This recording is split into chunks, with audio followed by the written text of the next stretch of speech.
Hello, everyone. Once again, this is volume 5 of the Disney Compendium.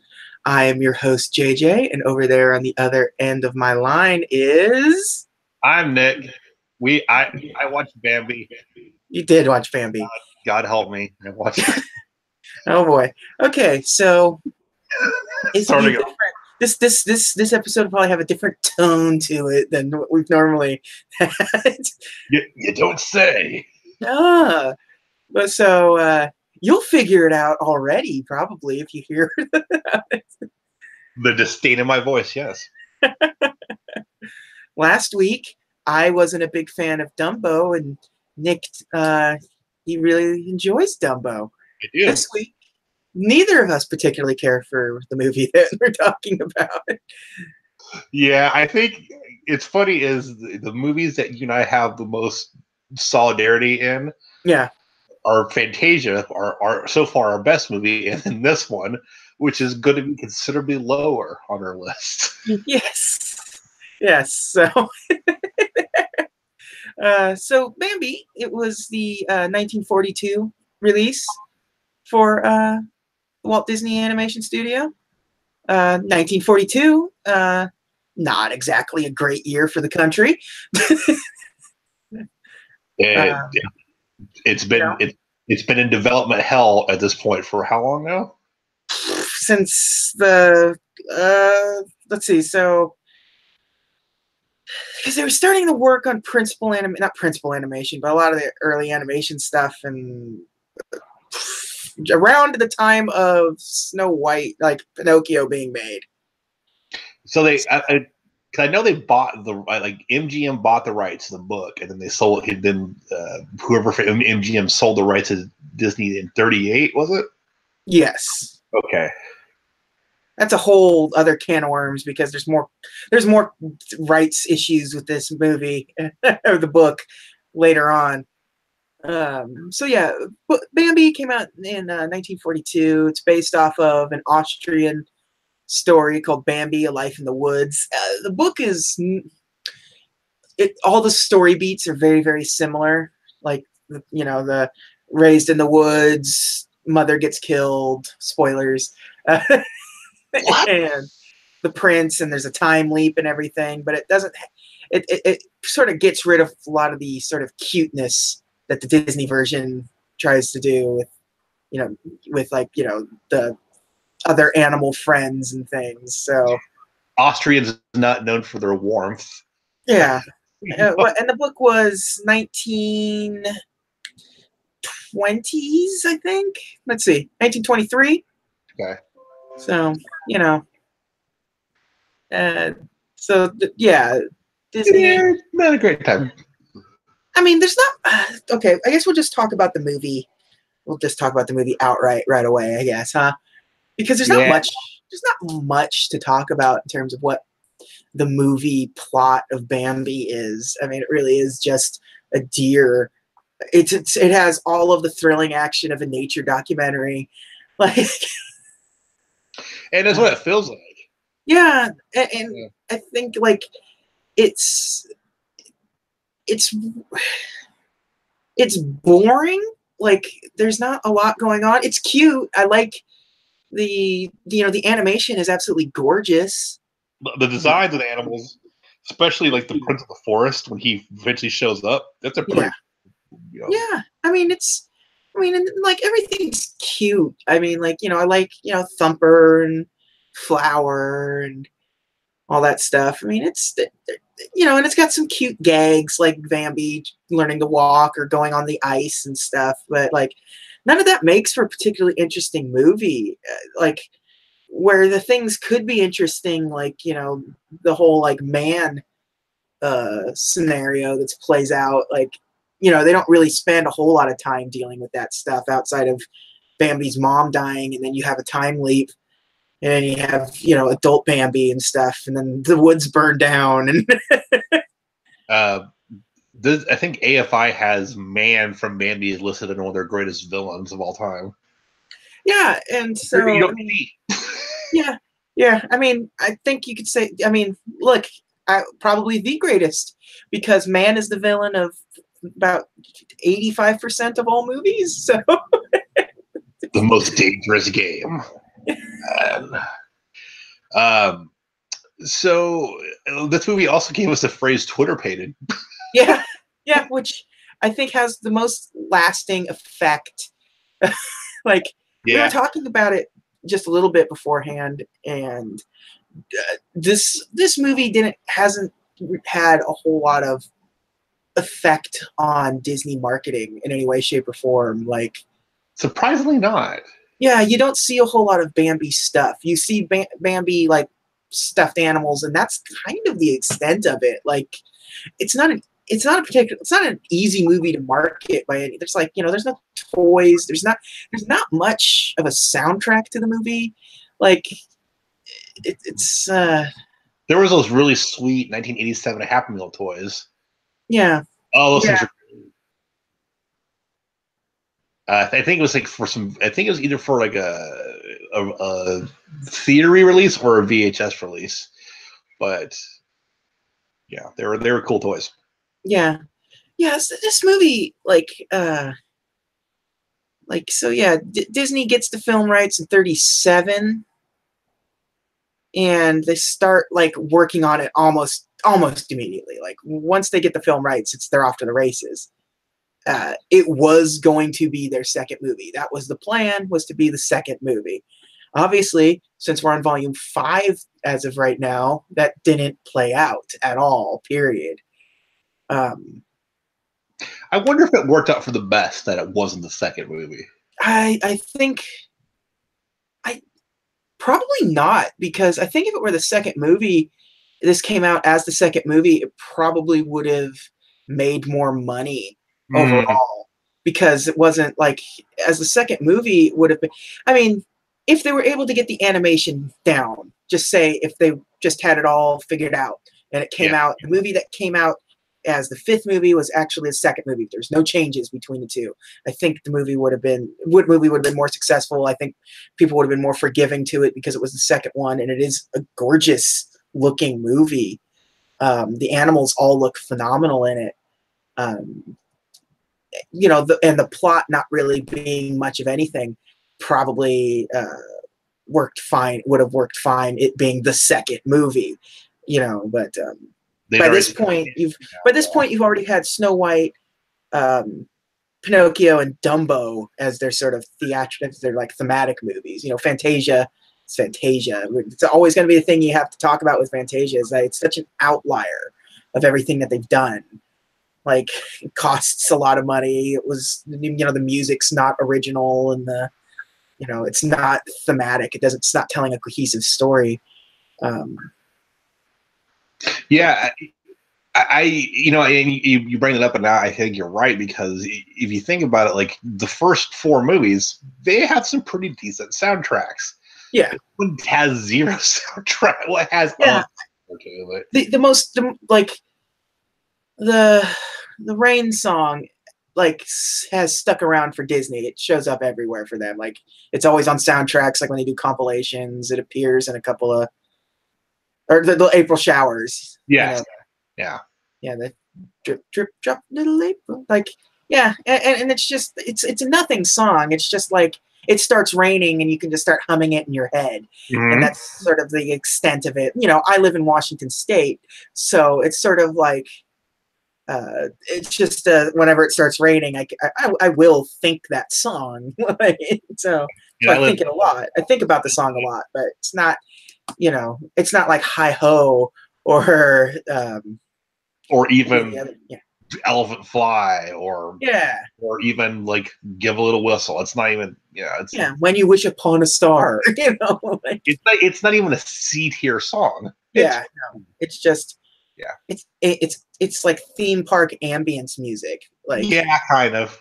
Yeah. So I mean, and I get sort of thematically the music's being non-existent because they're trying to take you to the woods, where music doesn't exist, literally and figuratively. And so they get it in 37. They start working on it. 38, they finally start storyboarding it. but once they start working on it, they start like Fantasia starts becoming like the major game for them. Um, they don't start really, really, really working on it until 39. And, so obviously you're still a couple, by that point, you're a couple of years away from release. You still got you still got Dumbo they're working on as their quick buck movie. Um, So this is like the Duke Nukem Forever of Disney movies. I mean, at the time, yeah. I mean, Yeah. it took them years to just figure it out, and like because you're adapting a book Right. that um, is relatively contemporary. I mean, all things considered, it's only 20 years old by the time they're making the movie for it, and it was a book written for adults, like a young adults or an older audience. It's not particularly kid friendly, and everything that Disney has mostly worked on has been sort of kid friendly with a fantastical twist to it or what have you. Like Snow White and the Seven Dwarves or Pinocchio and stuff, like they're not particularly kid friendly by the standards of then or now. No. But but Disney made them even more kid friendly than what the intentions were, because it's a grim. Bambi's like it's about life and death in the woods of animals like interacting with man, and it's a bummer of a story. And the mom getting killed, like a lot of people, that's its lasting impact. Like I'm pretty sure if you asked anyone else, like, well, okay, what else happened in the movie? Like his dad shows up. yeah, Yeah. like like people don't remember the final act at all. Like No.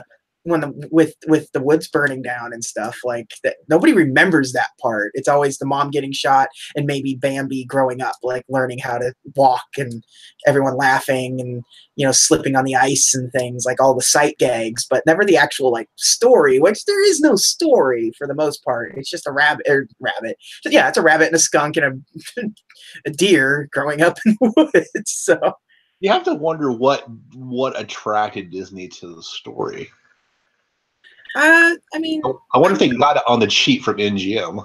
I mean, it was a popular kids story. Like, it was not kids story, but like a story. I mean, it could have very well easily been a like it was like his like Mary Poppins situation where it's like, oh, my kids love the book, kind of. Yeah. And I think the idea of a popular story around the time he was working on cartoons like Mickey Mouse and Oswald and stuff, like they're only about a few years difference between those, and like so a movie about cute talking animals goes a long way for them. Well, it's funny. Like if you think about like, what if they had decided to do, like, take for it, like we're going to take Arabian Nights and do it back in 1942. Yeah.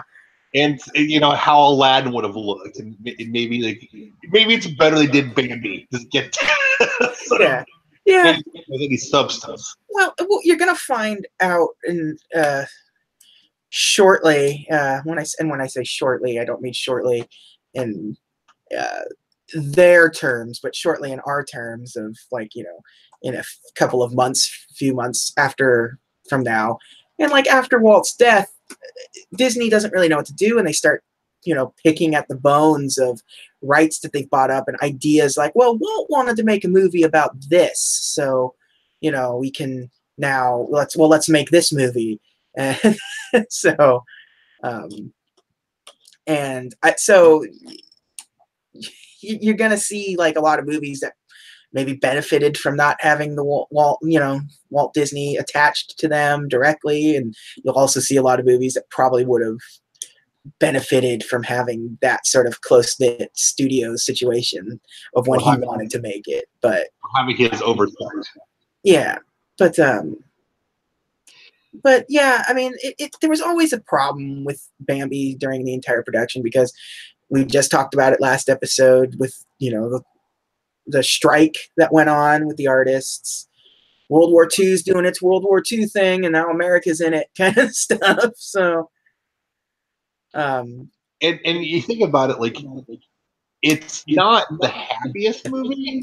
No. Middle of a war, and Yeah, during this time where everything needed to be rah rah rah America, you have this really bummer life in the woods, death of a mother story that's not, and once again, no European distribution. Yes, no, zero European distribution. And like the animation, like they were having problems with animals.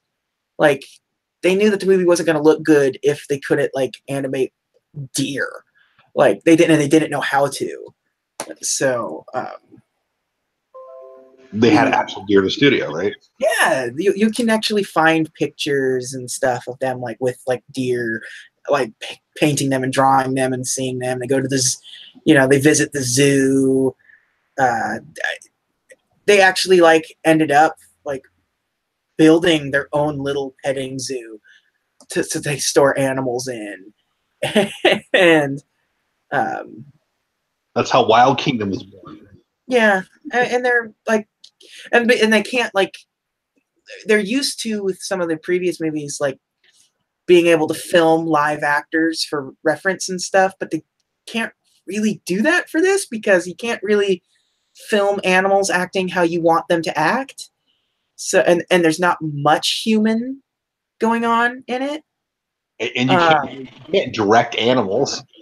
Yeah, so You're gonna there is they did film actresses on the ice for the ice sequence. Oh, okay.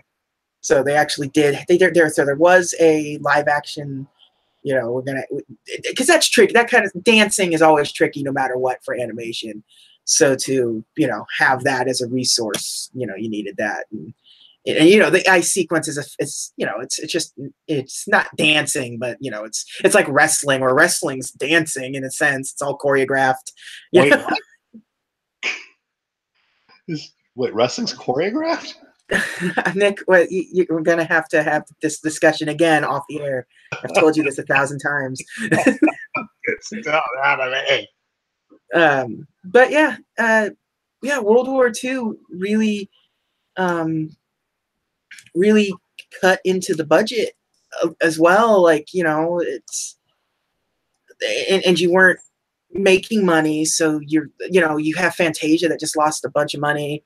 Dumbo made money, but not enough money by any stretch of the imagination. Enough to keep the lights on, maybe. Yeah, the movie kept getting like the original cut of the movie was 12 minutes longer, but they needed to cut like more. They needed to cut time out of it to save money and stuff. Like not the original cut, but like the original like like plot of the movie was about 12 minutes. I was gonna say, like, I can't imagine the movie being 12 minutes longer. Yeah, I don't know. Yeah, I don't know what more you could add to it. Like, I feel like with this movie, we're talking because there's not really much story-wise to talk about, so we're talking about things surrounding it. Yeah, it's like it's not. There is no story. Yeah, and apparently there's like a lot of different things that were ideas that they had that never made it. Like they were gonna have multiple rabbits in it to sort of be like seven dwarfs kind of characters, where they all have like seven different characters with seven different personalities, kinds of thing, and like but what does that add to the story? Like, yeah, it makes sense that you got rid of that because it didn't really. It being one rabbit or it being 6 rabbits doesn't fix like anything in this situation. Like condensing it to one animated rabbit that you have to take care of makes a lot more sense. I mean, at least Flower has, Flower's kind of your extra character in there. Yeah. But yeah, Flower is actually my favorite character in the movie, believe it or not. Over Bambi or Thumper, I prefer Flower. Yeah. Like and it was going to be more like the original writing process, like when they were writing the script, because it was hard for them to make a lot of this movie because like you can't just adapt the book straight across because it wasn't for kids and you need to make something more kid friendly. But like in their original ideas, like it made it even less kid friendly of a movie than it already is. Like uh, there's like a extended sequence of Bambi's mom dying. Oh God. Yeah, we're just like, it's like her jumping over a log by getting shot by man, and she dies that way, and kind of stuff. And I feel like it has more impact her dying off. yeah, like you were going to originally see the death of Bambi's mom, which, all of that happens off screen. And Walt originally wanted you to see man, like the man getting burned alive in the forest fire that he started. Jesus, Walt. Yeah, and it's like, but like, that's terrifying. And and again, they felt at the end it was more effective to just like hide these things off screen, because a lot of that stuff, especially to the ant, if you're looking at it from the animal's perspective, would happen without you seeing it. Like, like, what man is. You don't need to show it and be this Michael Myers kind of spooky character, shadowy figure off in the distance. Well, I think maybe that's where it might have benefited the movie, because you're imagining these things like, oh God, what happened to him? This guy got burned alive. Did he shoot his mom in the head? Like, you're imagining these things, and it's far worse. Yeah. Picturing Bambi's mom dying is like more devastating than if you probably actually saw the mom die, because it lets your imagination run wild a little bit. Like, what happened? How dramatic was the death? Like, this movie is like Watership Down, but like with left to the imagination. Yeah. Like, without this movie, we probably never would have gotten it. Yeah. No, you're really right, actually. I'm sure that will be our special bonus episodes. We'll do back-to-back Watership Down and The Plague Dogs, not Disney movies, but Grave of the Fireflies. Yeah, there's Grave of the Fireflies in there. Just the real depressing. Yeah. And originally, like in the original script, they were gonna have like talking plants and things, but like, that's stupid, and they quickly realized that's stupid. Like, I mean, I guess it wouldn't surprise. It's just like to see when Bambi's just like tripping, like these plants are talking to me, man. Yeah, and it was going to be like one of the scenes that they talk about was like two old leaves in autumn talking like an old married couple kind of thing, which that's a pretty good goof. I'll be honest. Like, that's a funny idea. Yeah. But it eventually had a much wider cast, but eventually they just sort of consolidated it down to like, you know what, the movie really is just about Bambi. Like, we'll just add in his friends, like keep his friends around and just sort of consolidate it, because once you start adding, like, now the plants can talk, and now you have like a Laurel and Hardy like squirrel chipmunk team was like originally like a thing in it and stuff. And it's like, okay, now you're just making this movie big for the sake of being big, and you're already having problems with it because of the animation, and you're not making any money. And so cut corners where you can. Yeah. Speaking of the cast, I didn't know this till I think right before we went on the air. So the woman who voiced Bambi's mom also voiced the pheasant who got killed. Yeah. Okay. Sure. I was like, you're just gonna die in this movie. Can you do that? Yeah. But just like, listen, we're gonna need you to film 2 separate death scenes. Is that cool? Is that cool with you? It's like, I guess.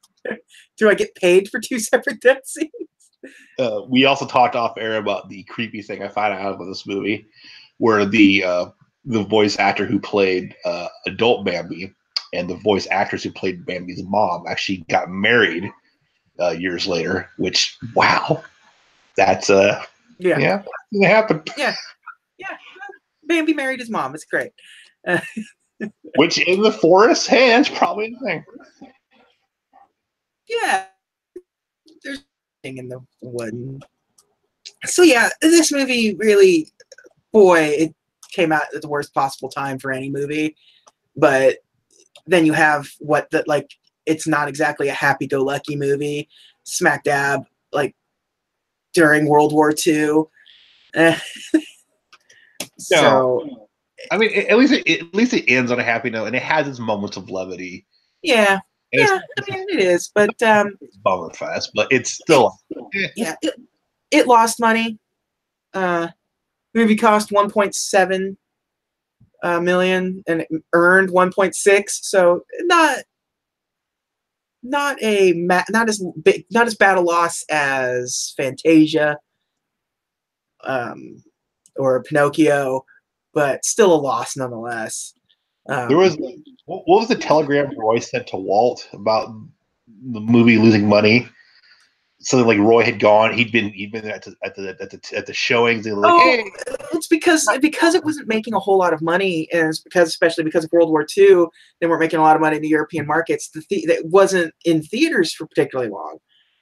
Um, like they they they were unable to like get third weeks from some theaters.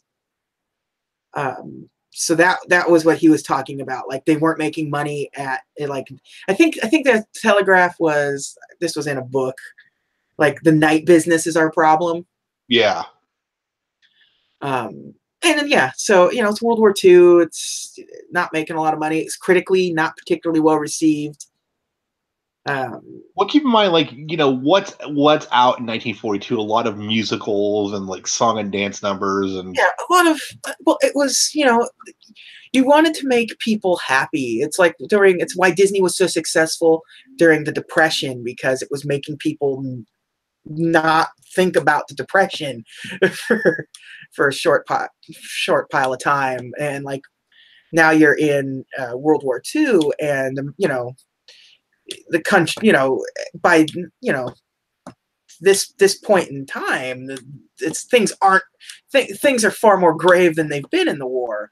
Um, and because we're coming months after Pearl Harbor, first of all. yeah, and so this movie isn't hitting the spot that it needs to hit and to make it a thing in the American consciousness. It feels like you used the word outlier earlier, and I think it's a good way to describe this movie. Yeah, Feel like a Disney movie in the way you would think it does.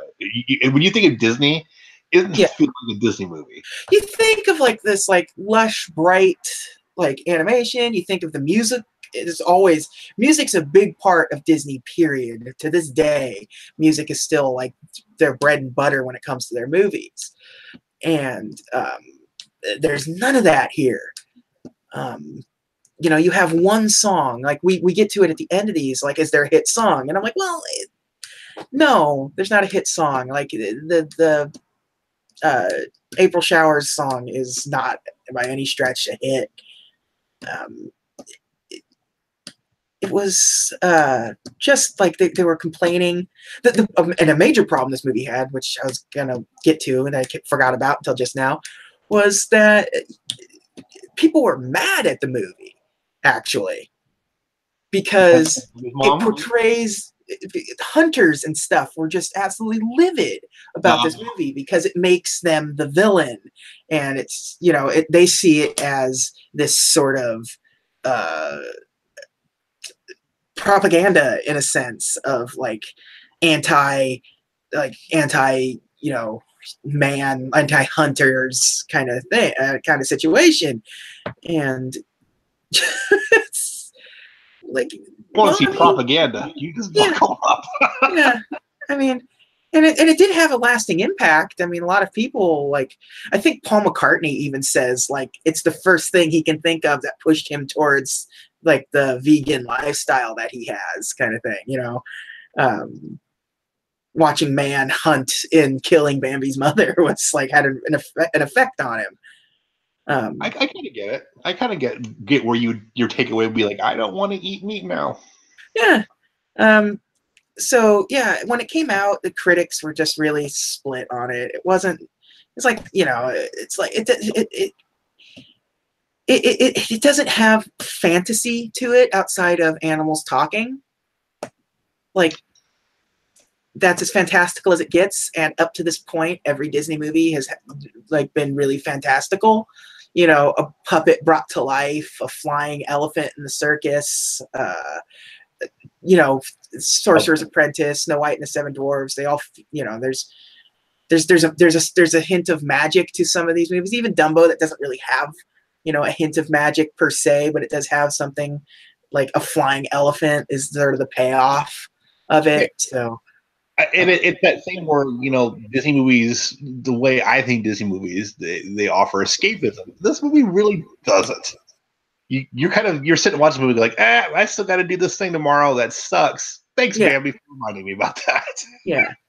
So like you see, like in Outdoor Life magazine, they say things like it's the worst insult ever offered in any form to American sportsmen. New York Times just says like it's the tossing away the whole world of cartoon fantasy. Entirely unpleasant. Wow. Peter Travers says. I mean, it's not, and I get it. I get it. It's not a pleasant movie for the most part. It's cute because the animals, especially the animals they chose to follow, are cute. Deer are very cute animals, and these are not fantastical deer. It's not like Jiminy Cricket, who that's not what a cricket looks like. The only reason that it's a cricket is because they tell you it's a cricket. Yeah. Or even like the cat in Pinocchio.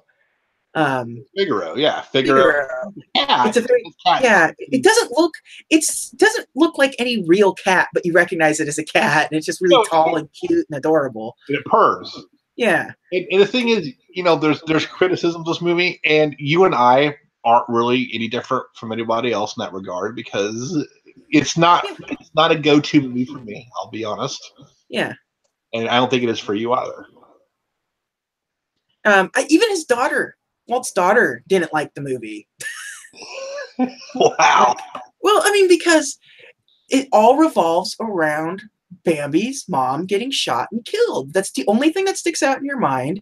And it seems in the minds of people, especially going to a Walt Disney movie, especially in 1942, as unnecessarily cruel. Like like in terms of how what story they're telling, it makes complete and total sense that this happened. It had to happen. There's no story without it. But the other downside to it is that you don't get the story afterwards. It does a time jump. Now Bambi's older now, and you don't really get too much of a payoff of Bambi, being raised, with post mother. You just shortly thereafter you see him now as sort of over it. Yeah. So I guess that's maybe that's probably why everybody remembers like Bambi's mom got killed because it's a thing that happens. And then now here's the next thing that happens. And so I don't know. I think like the forest fire scene is really cool. It looks good. It's telling a good story. It feels like it's more like if you were to like that scene separated by itself, if you put it to some different, like, set it to like a different kind of soundtrack or something. You could have made a nice, wildlife silly symphony or something out of it, like something musical out of it, like a short film. Right.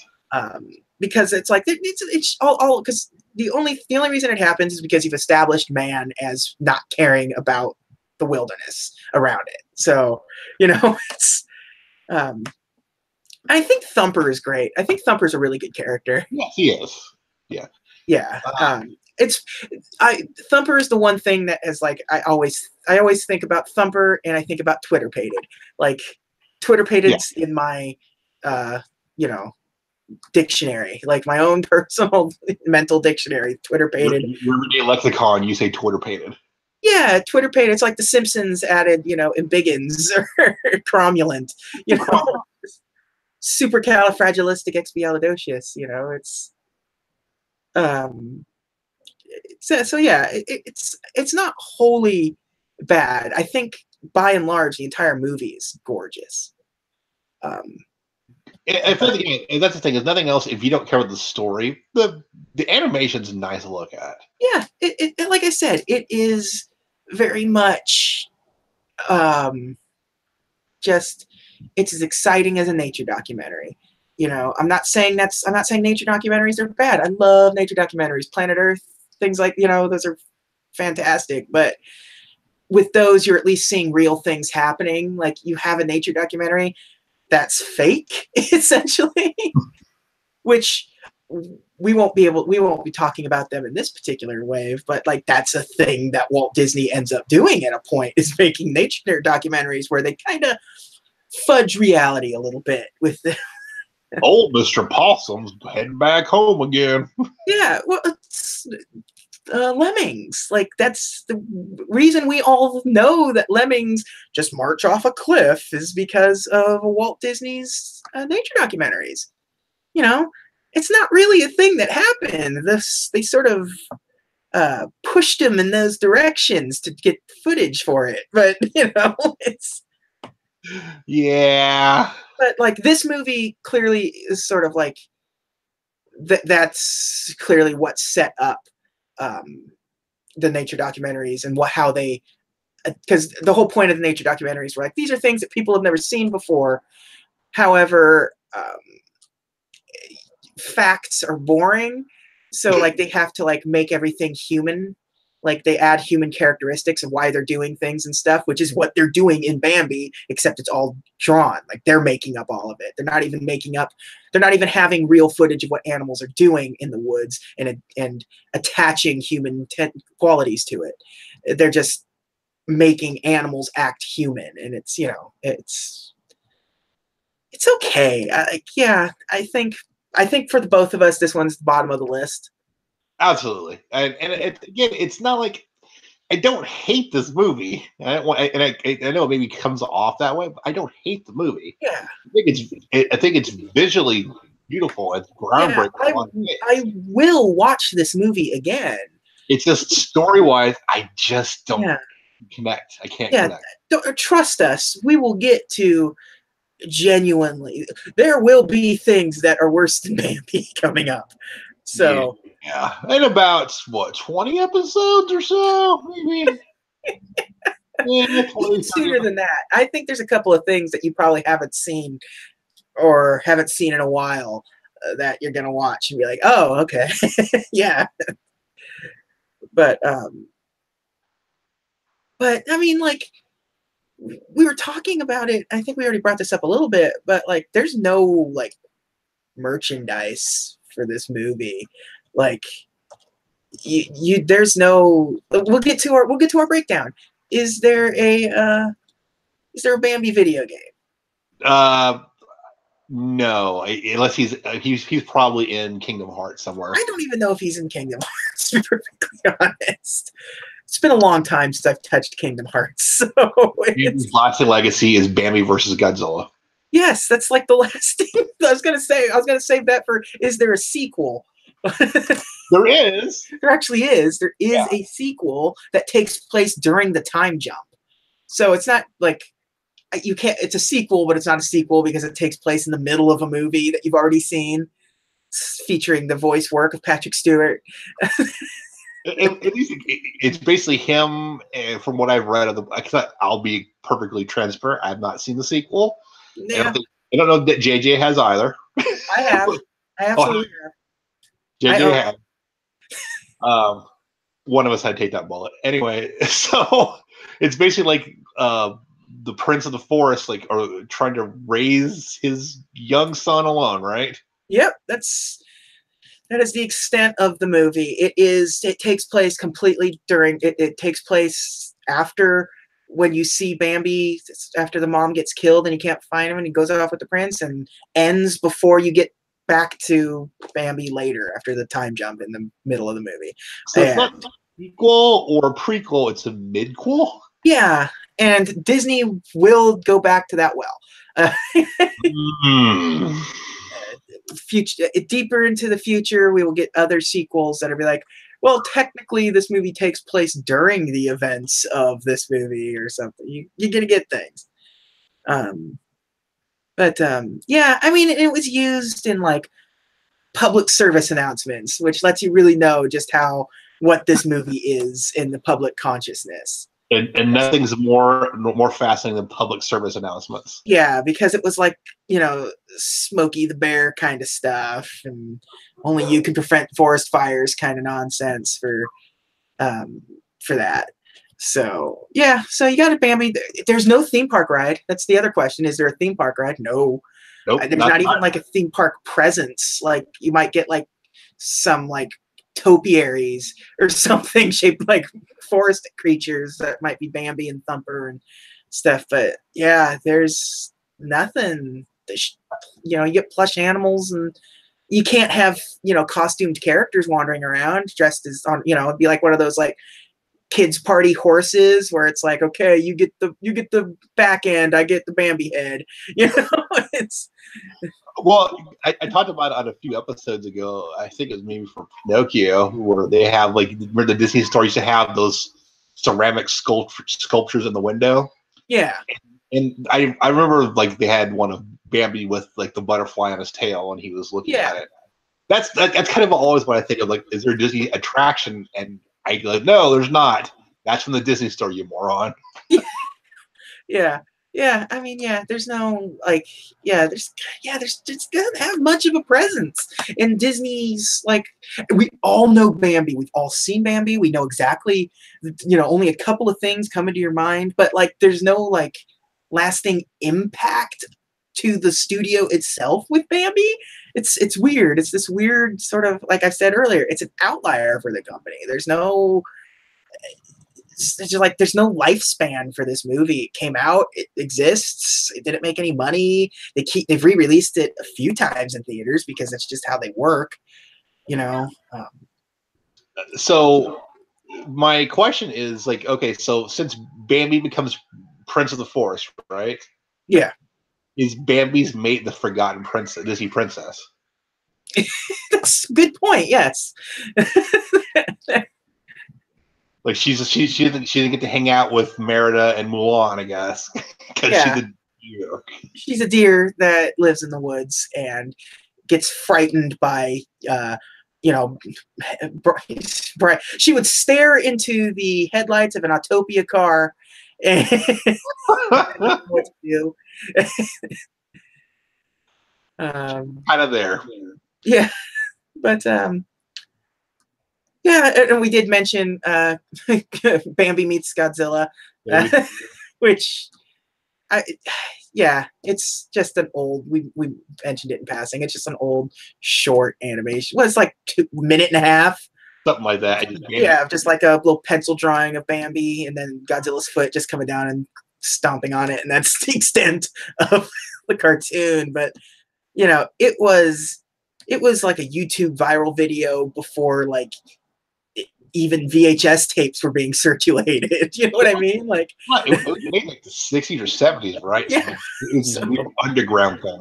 Yeah, yeah, it's everywhere. If you can't Google Bambi without it coming up somewhere. There is we were talking about lawsuits earlier. There was an interesting lawsuit that came up from this concerning copyright because the rights to the book were inherited by the author's daughter, right? And they were renewed in 1954. She died, so her husband wanted to sell the rights. Like the husband sold the rights to a publishing company, which then sued Disney, saying that Disney owed more money because of licensing the book, kind of situation. How'd that work out for them? Not great, because Disney said, hey, this book was published in the 1920s without a copyright notice. So it just, from at that point, it immediately enters public domain. Like, if you want to make some money, go sell it to like Good Time Video or wherever. Yeah, so like, and so if you want to even argue that and if you want to argue that it's accurate, that the 1923 publication date is accurate, then the copyright that was renewed in 1954 would have been registered after the deadline was needed anyways, and so their copyright right renewal would have been invalid. So wouldn't have made much of a difference. yeah, but it sounds like the courts have ruled for Disney, but in '96 the Ninth Circuit reversed their decision on an appeal. So these stories never really have much of an ending. Like, yeah. I'll sue you. You sue me. We'll dance a little dance. Yeah, I mean, you see, I have this really great book. It's a Disney book. Go figure, huh? Don't say. Yeah, and it's The People versus Disneyland. Ah. And it is a book about basically all of the lawsuits filed against Disneyland. It's far less than you would think, all things considered, but it's fun to see how the Disney legal machine works. Like, it's relentless and consistent. Like it has gotten more relentless as of late. Yeah. They're not any less capable than they were when they started. Yeah. So that's fun for them. So yeah, again, this was a shorter episode. I don't think there's anything much to really talk about with Bambi. I mean, World War II really screwed it out of money that it desperately needed. And of course, I mean, we've already kind of admitted that it's at the bottom of our list, so it's not. Yeah, and so like we're not particularly enthusiastic about the movie itself. So it's like going into like the amount of detail that I went into production of it doesn't really do too much justice to it, because but I feel like you get the point. Like, they worked on it for a very long time. Visually, yes. It shows. They had a zoo at their own studio so they could draw animals, we built a zoo. Yeah, much later down the road, they make a movie about it. No. Sorry, Matt.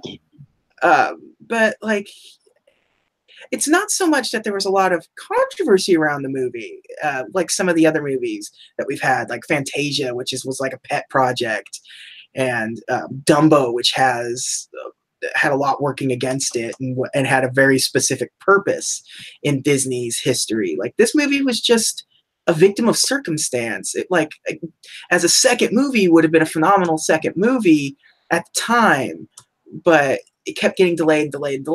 And for people like me and you, who, by the time we're alive, there's more movies over there, more animation studios making movies, more of everything. So what does Bambi mean to us other than it's a cute little cartoon that has one of the most traumatic childhood experiences you can have and having a cute animal's parent get killed, sole parent get murdered in the middle of the woods.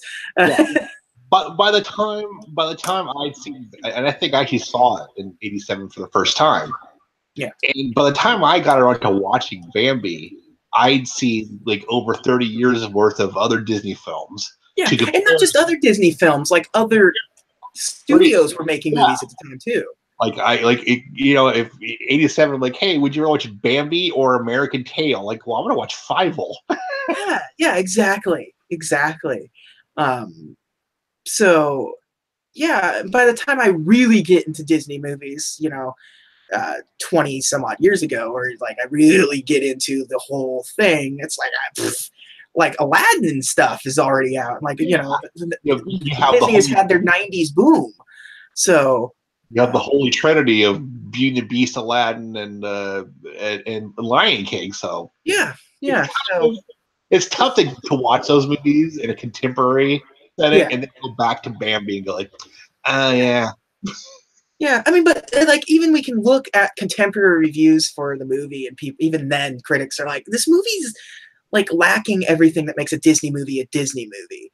And I agree with that wholeheartedly. It doesn't feel Yes. When you go to see a Disney anything, it's not what you expect. It's kind of, it might be the stereotypical expect, like how Disney's seen as this cute, squeaky clean, you know, persona that they've established throughout the years, but that's really not. Their movies really aren't like that.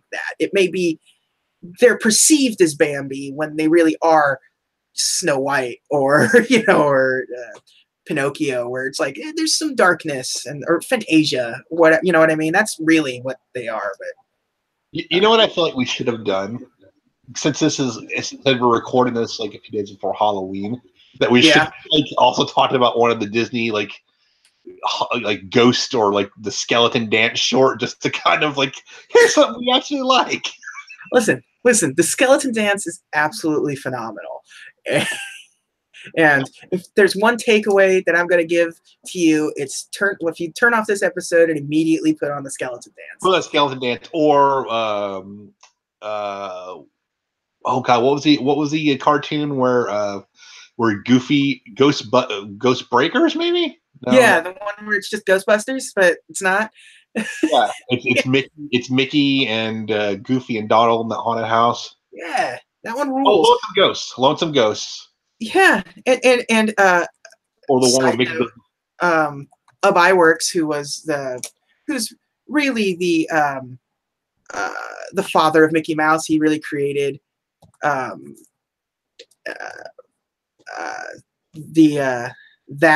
like character, like the design of Mickey Mouse is 100% Ub Iwerks. He made a there's like another version of a skeleton dance out there, like scary skeletons. Yeah.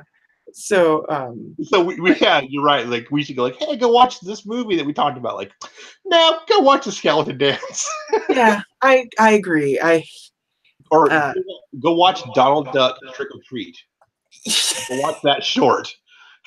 Yeah, hey, I think it was it?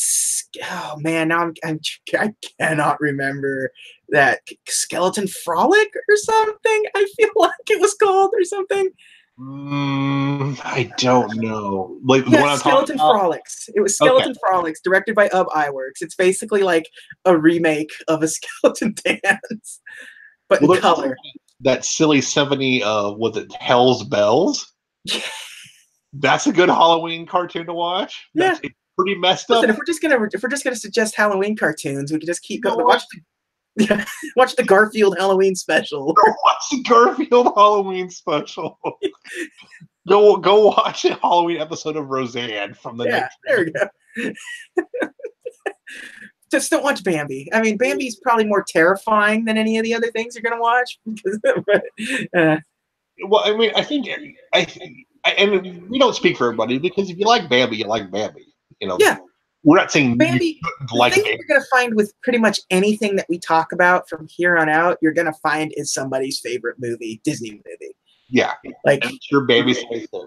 And Bambi will absolutely, because there's a good chance that it is somebody's like first Disney movie. And, it was really, last time it was in theaters was in '88. So I'm pretty sure I didn't see that in theaters because I would. If I did, I wouldn't remember. So. And you mentioned that like Paul McCartney, this movie inspired to be a vegan, and maybe this inspired people to become naturalist or work for the people or something. Yeah.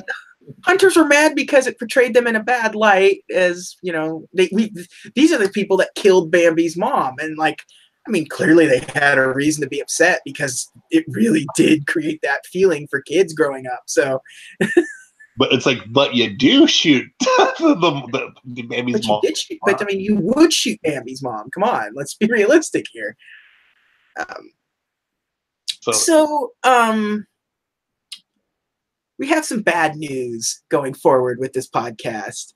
Things aren't bright coming up for the studio. This was a bummer episode. Boy. The movies. I'm gonna say 5 weeks, or just uh, low low budget affairs. They they And in one case, propaganda. yeah, I mean, yeah, quite literally propaganda. Because listen, the studio's not in good shape at this point. Walt doesn't really care about cartoons anymore at this point. After Bambi's released, his interest starts waning exponentially. He At starts this point, focusing. doing it for He like starts 20. focusing on live action because that's where the money is. Because he has a lot of tickets that he can't bring over to America. Like, so he has to make movies where the money is, and that happens to be Europe, and that's where you make live action movies. And he eventually starts becoming obsessed with the idea of a theme park, which, like, that'll ever work. Uh, A theme park based off your small town somewhere? You want to yeah, put characters you created up in your head? yeah, yeah. Okay. Weird. Okay, buddy. Um, but and Yeah.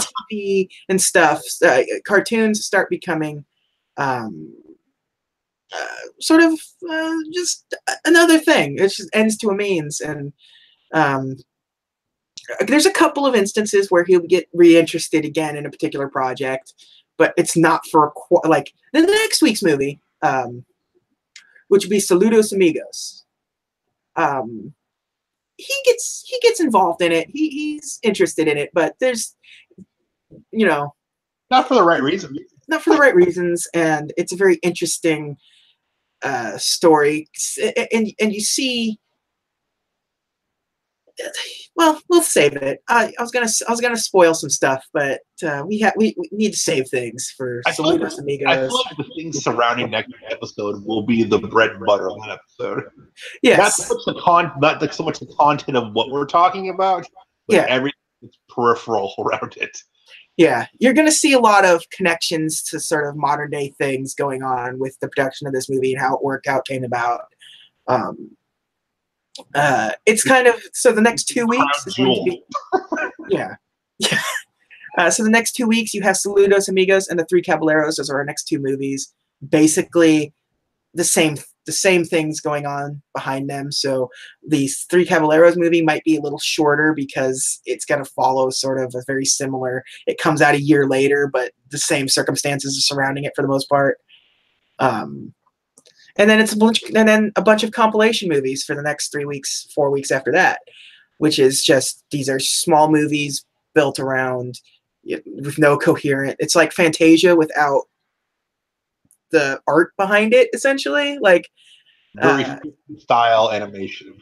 yeah, it's just like okay, here's a story that we never finished, and here's a story that we couldn't extend out. Here's just this is a musical number and things like Casey at the Bat and Peter and the Wolf and things. So.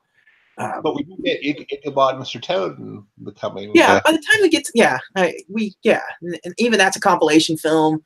Like we're not volume 12 is when by the time we are going to get back into movies, like actual full bore single story thematic movies. So that if that tells you anything, we're at volume 5, and volume 12 is when Cinderella will be the return to form for Disney.